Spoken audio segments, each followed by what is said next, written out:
आजाद उम्मीदवार जो पीटीआई के उनको मिले।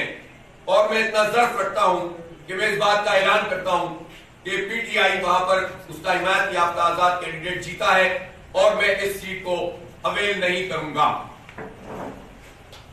मैं इस सीट को अवेल नहीं करूंगा। मैंने कौम से वादा किया था, मेरी जमात ने वादा किया था कि हम एक वोट भी इजाफी नहीं चाहते, हमें किसी लॉलीपॉप की जरूरत नहीं है और हम एक वोट भी अपना किसी को देने के लिए तैयार नहीं है।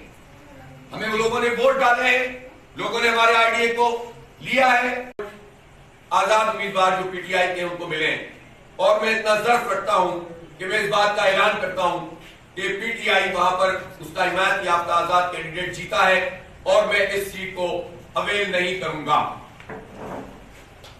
मैं इस सीट को अवेल नहीं करूंगा। मैंने कौम से वादा किया था, मेरी जमात ने वादा किया था कि हम एक वोट भी इजाफी नहीं चाहते, हमें किसी लॉलीपॉप की जरूरत नहीं है और हम एक वोट भी अपना किसी को देने के लिए तैयार नहीं है।